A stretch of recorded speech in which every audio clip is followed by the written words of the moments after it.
Hello साथियों, welcome to शिक्षा empire UGC net. मैं अली एक बार फिर से आप सभी का स्वागत करता हूं आपके अपने परिवार शिक्षा एम्पायर यूजीसी नेट में। तो साथियों, कैसे हैं आप सभी। और आज जो हम शुरू करने वाले हैं, आज हम सैंपल को शुरू करेंगे। जो हमारे रिसर्च होती है, रिसर्च के अंदर एक टर्म आती है सैंपल। अब सैंपल क्या होता है, बहुत बच्चे कंफ्यूज रहते हैं कि सैंपल क्या है, कैसे सैंपल होता है, ठीक है, सैंपलिंग क्या होती है, किस तरह से हम सैंपल ले सकते हैं, कलेक्ट कैसे करेंगे सैंपल को, टाइप्स कितने होते हैं सैंपल के, और सैंपल कलेक्ट करने के कितने कितने प्रोबेबिलिटीज होती हैं, वो सब आज हम डिस्कस करेंगे। बहुत अच्छे से डिटेल में धीरे धीरे पढ़ते हुए चलेंगे। उससे पहले अपने सभी दोस्तों तक इस क्लास को शेयर कर दो ताकि वो लोग भी जुड़ सकें और अपनी क्लास को, अपनी तैयारी को बेहतर बना सकें। ठीक है, तो तैयारी कैसी चल रही है वो सब भी कमेंट करके बताओ जरा। तैयारी कितनी हो चुकी है और क्या क्या तुम्हारा सेकंड पेपर है, तुम्हारा सेकंड पेपर किस किस का क्या क्या है, कमेंट करके जरूर बताएं, जिससे कि तुम्हारे बारे में कुछ सोचा जा सके, कुछ तुम्हें प्रॉफिट मिल सके। ठीक है, हमारा जो यहाँ सेकंड पेपर होने वाला है वो होगा हमारा हिंदी साहित्य का। क्या होगा? हिंदी साहित्य का। ठीक है, अभी तो खैर नहीं, लेकिन अभी इतना टाइम नहीं है, अब इसको शुरुआत अभी नहीं कर रहे हैं। ठीक है, आने वाले समय में बहुत जल्द हम जो शुरू करेंगे वो हिंदी साहित्य को सेकंड पेपर शुरू करेंगे। बाकी तुम लोगों का क्या क्या सेकंड पेपर है वो भी कमेंट करके बता देना। ठीक है, तो आज हम जो शुरू करेंगे सैंपल करेंगे, सैंपल एंड इट्स टाइप। ठीक है, सैंपल क्या है? अब देखो, जब हम कोई रिसर्च करते हैं ना, उस रिसर्च को करने से पहले हमें पता होता है कि वो जो रिसर्च है, जो टॉपिक है, बहुत बड़ा भाग है उसका। क्या है वो? बहुत बड़ा भाग है। और हम उसमें से किसी एक छोटे से पार्ट्स को, छोटे से भाग को लेकर के हम उस पर रिसर्च करते हैं। ठीक है, मान के चलो जैसे हम खाना बना रहे हैं। ठीक है, खाना बना रहे हैं और खाना बनाते बनाते हमें ये चेक करना है कि जो खाना बन रहा है उसका टेस्ट कैसा है, उसमें अभी कितना और अभी पानी डालना है, कितना और उसमें, यानी कि नमक चेक करने के लिए बहुत सारी चीज़ें होती हैं खाना बनाते वक्त। तो उसमें हमें ये देखना होता है कि कितना अभी और चीज़ों की ज़रूरत है, कितना और इसको इम्प्रूव किया जा सकता है। सिर्फ देख करके, झांक करके तो नहीं बता सकते ना, उसको टेस्ट करेंगे। अब टेस्ट करने के लिए पूरे बर्तन का, जिसमें बर्तन में तुम बना रहे हो खाना, उसको पूरे को तो खा करके, या पूरे को खा करके तो तुम नहीं टेस्ट करोगे ना, बहुत थोड़ा सा भाग उसमें से लोगे। ठीक है, थोड़ा सा भाग उसका लोगे और उसको टेस्ट करके तुम देखोगे कि अभी कच्चा है, या अभी और पानी डालना है, या अभी और नमक डालना है। तो ये सब जानकारी जब हम लेते हैं तो बहुत थोड़ा सा भाग निकालते हैं।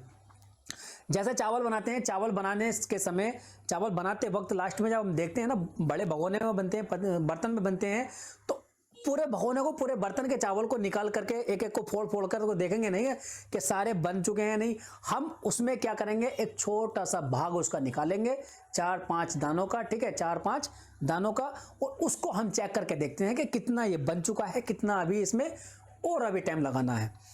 ठीक है, जो हमारा पॉइंट है, जो हमारा टॉपिक है, उसका बहुत बड़ा भाग होता है, उसकी बहुत बड़ी पॉपुलेशन होती है। तो पूरे पॉपुलेशन पर तो रिसर्च हम नहीं कर सकते, पूरी पॉपुलेशन पर रिसर्च नहीं कर सकते, और उस पूरी पॉपुलेशन का एक छोटा सा भाग निकालकर उस पर स्टडी करते हैं। तो उस छोटे से भाग को ही, पूरी पॉपुलेशन का एक छोटा सा भाग जो हम निकालते हैं, उसी को हम सैंपल बोलते हैं। ठीक है, बात समझ में आई? यहां देखो क्या है, जब हमें कोई रिसर्च करनी होती है, जानकारी प्राप्त करनी होती है, तो उसकी पॉपुलेशन ज्यादा होती है। ठीक है, पॉपुलेशन क्या होती है? ज्यादा होती है, उस पूरी पॉपुलेशन। ठीक है, उस पूरी पॉपुलेशन पर तो रिसर्च कर नहीं सकते, तो हम उस पूरी पॉपुलेशन का बहुत छोटा भाग लेकर उस पर रिसर्च करते हैं। तो उस छोटे भाग को ही हम क्या कहते हैं? नमूना कहते हैं या सैंपल कहते हैं। ठीक है, अब यहां देखो, जब चावल बनते हैं तो ये वाला एग्जांपल है। अब मान के चलो हमें किसी जनजाति पर या किसी नए क्षेत्र में जाकर के हमें रिसर्च करनी है। ठीक है, कि वहां के लोग क्या करते हैं, वहां के लोग कैसे रहते हैं, वहां के लोग क्या खाते हैं, वहां के लोग कैसे पहनते हैं, वहां के तीज त्योहार क्या हैं, वहाँ के गीत क्या हैं, लोक नृत्य क्या हैं वहाँ के, मतलब हर एक पॉइंट पर जो हम बात करना चाहते हैं, ठीक है। तो उसके लिए हमें क्या करना होगा, अब पूरी जनजाति की जो पॉपुलेशन है वो बहुत ज़्यादा है। तुम एक हो, ठीक है, या दो हो या तीन हो, रिसर्चर जो भी हो, तो तुम सब जने पूरी जनजाति की जो टोटल पॉपुलेशन है उससे एक एक करके तो जाकर के नहीं मिलोगे, बातचीत नहीं करोगे, है ना। अब मान के चलो हमने अपना टॉपिक लिया है, ठीक है, हमने अपना टॉपिक लिया है दलित साहित्य। क्या लिया है? दलित साहित्य का। क्या लिया है? यहां लिख दूं, हमारा टॉपिक है दलित साहित्य, ठीक है। अब हमें दलित साहित्य के ऊपर काम करना है, दलित साहित्य के बारे में जानकारी प्राप्त करनी है, ठीक है। तो अब हम क्या करेंगे, अब दलित बहुत बड़ा समुदाय है, ठीक है, बहुत बड़ी पॉपुलेशन है।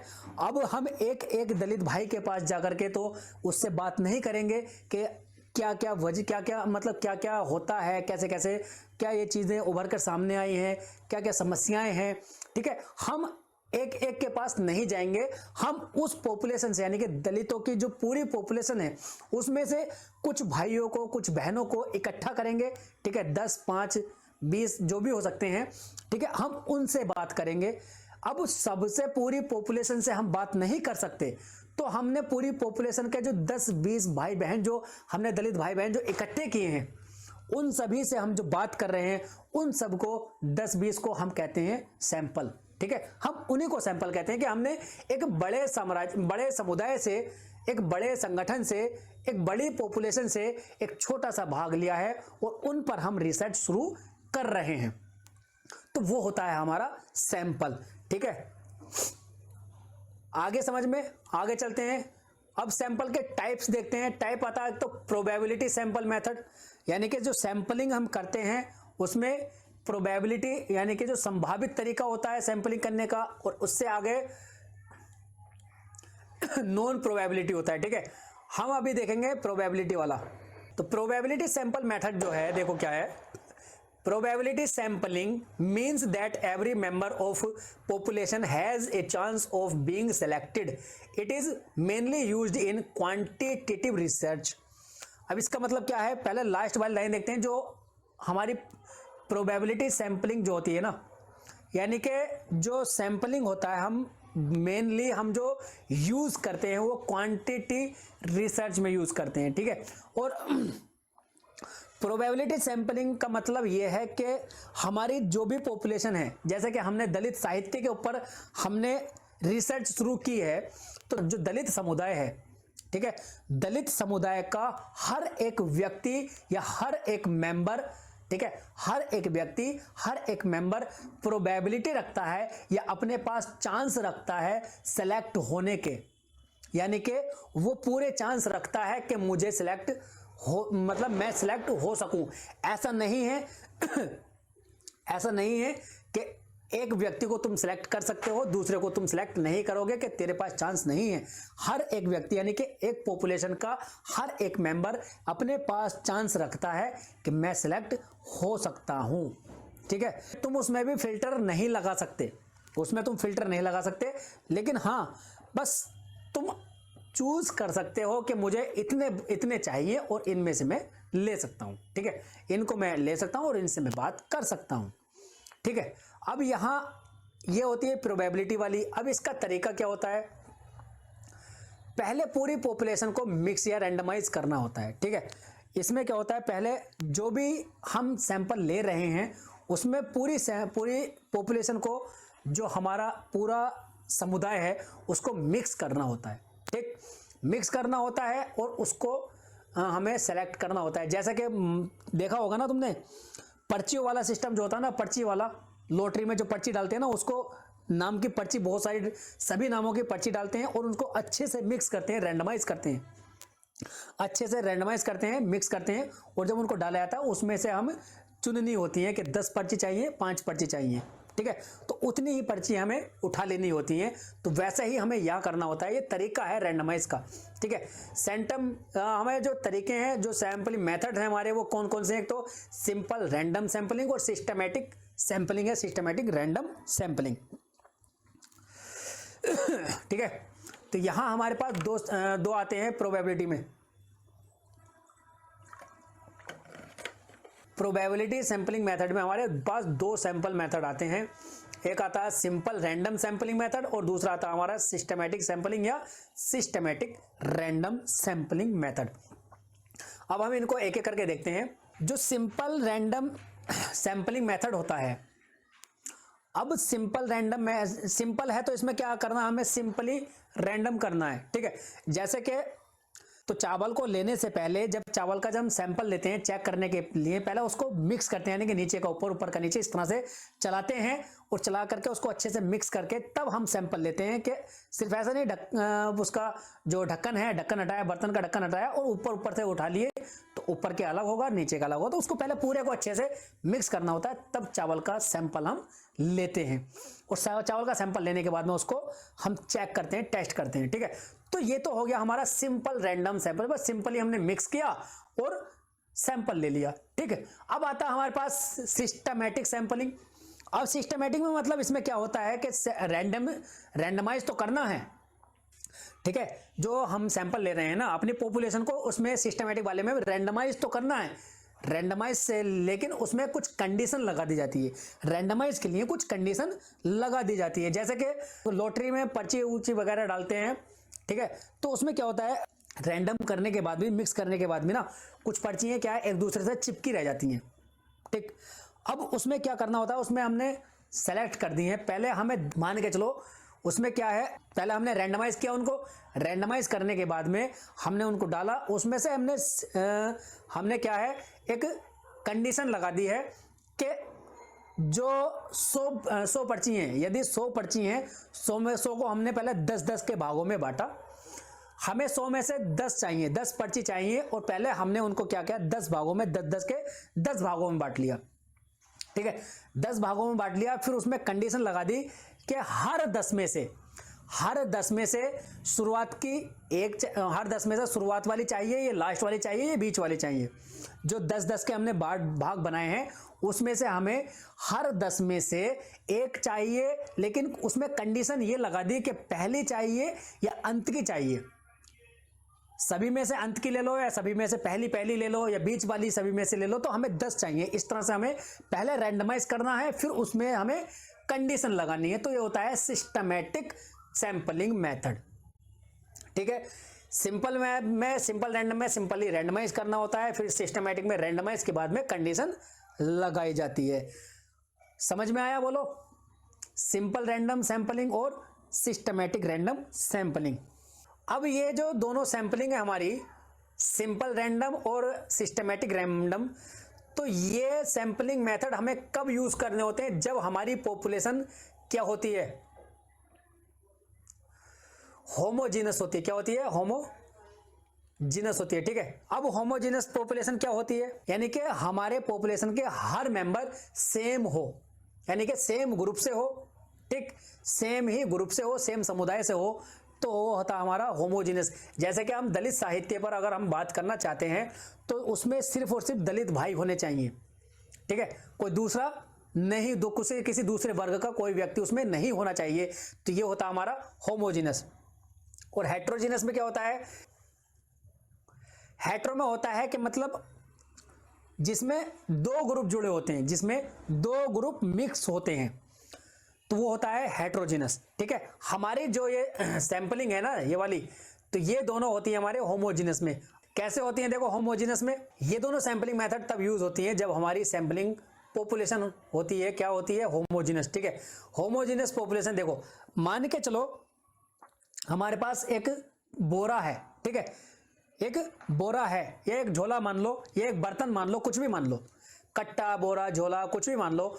उसमें के अंदर हमारे पास क्या है, हमारे पास हैं चावल हैं। ठीक है, हमारे पास चावल हैं, या दाल हैं, या गेहूं हैं, एक ही ग्रुप हो, कोई भी हो, चावल है तो चावल ही हैं सारे। ठीक है, अब उन चावलों के अंदर, ठीक है, हमारे पास चावलों के अंदर क्या है, कुछ अच्छे चावल हैं और कुछ खराब चावल हैं। ठीक है, कुछ अच्छे चावल हैं और कुछ खराब चावल हैं, और हमें पता करना है, हमें यह पता करना है कि इस बोरे के अंदर कितने परसेंट खराब चावल हैं और कितने परसेंट अच्छे चावल हैं। तो अब कैसे पता चलेगा, कैसे पता चलेगा, क्योंकि मिक्स हैं। अब इनको हमें क्या करना पड़ेगा, देखो वर्ग तो एक ही है ना, वर्ग एक ही है, चावल ही हैं, चाहे अच्छे हो या खराब हो, है तो चावल ही। अब हमें इसके अंदर, बोरे के अंदर हमें रैंडमाइज करना पड़ेगा, यानी कि इसको अच्छे से, बहुत अच्छे से हमें इसको मिक्स करना पड़ेगा। क्या करना पड़ेगा, इसको अच्छे से, बहुत अच्छे से हमें मिक्स करना पड़ेगा। सैंपल लेने से पहले इसको उलट पुलटना पड़ेगा, घुमाना पड़ेगा, हाथ से करना पड़ेगा, कुछ भी करना, बहुत अच्छे से इसको मिक्स करना पड़ेगा। तो जब हमारा जो पॉपुलेशन अच्छे से मिक्स हो जाए तब हम यहां से सैंपल निकालेंगे। ठीक है, हम यहां से सैंपल निकालेंगे। अब मान के चलो हमने 100 दाने निकाले चावल के। ठीक है, मान के चलो हमने 100 चावल के दाने निकाले हैं। ठीक है, अब 100 दानों में हम उन 100 दानों में देख लेंगे कि हमारे पास क्या है, 20 जो चावल के दाने हैं वो खराब हैं और जो 80 दाने हैं वो अच्छे हैं।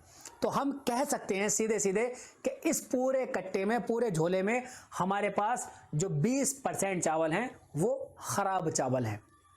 क्या है, 20% चावल क्या है, खराब चावल हैं, और 80% चावल क्या है, हमारे सही चावल हैं। ठीक है, ये होता है हमारा सैंपलिंग मेथड। क्या होता है, रैंडमाइज सैंपलिंग मेथड। ठीक है, ये होता है होमोजेनियस वाला।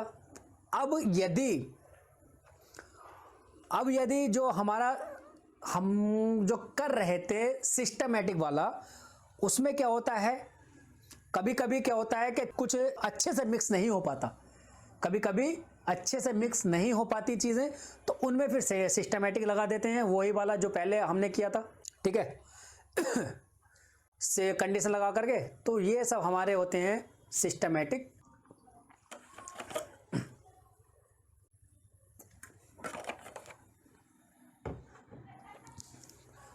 अब यहां बात करते हैं हम तीसरे मेथड की, स्ट्रैटिफाइड सैंपलिंग यानी कि स्तरीकृत प्रतिचयन, और क्लस्टर सैंपलिंग यानी कि झुंड या समूह या फिर बने बनाए उपसमूह।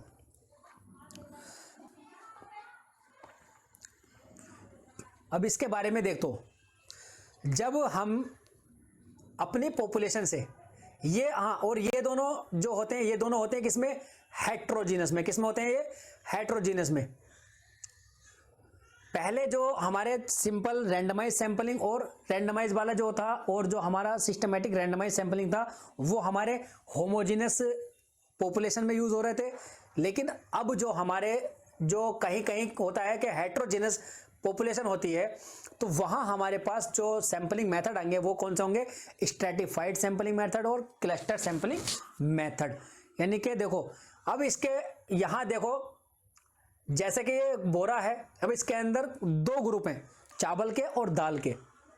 चावल में भी कुछ अच्छे चावल, कुछ खराब चावल, और दाल में भी कुछ अच्छी दाल, कुछ खराब दाल। अब इनमें क्या करना पड़ेगा हमें, अब इनमें क्या करना पड़ेगा, पहले दोनों को सेपरेट करना पड़ेगा। क्या करना पड़ेगा, पहले दोनों को सेपरेट करना पड़ेगा। यानी कि हमने यहाँ पे एक ग्रुप ये बनाया चावल का और एक ग्रुप ये बनाया दाल का। ठीक है, सारे चावल अलग करके हमने अलग किए।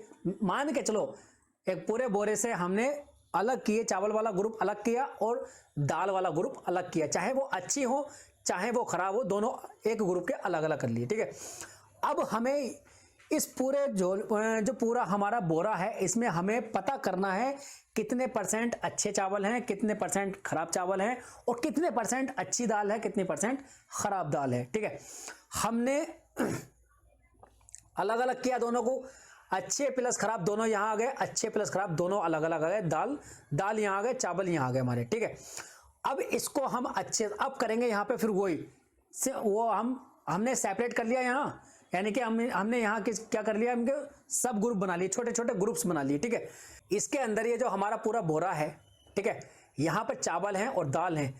चावलों में अच्छे और खराब दोनों हैं, डिफरेंट कैटेगरी ऑफ पॉपुलेशन। क्या है? Different category of population.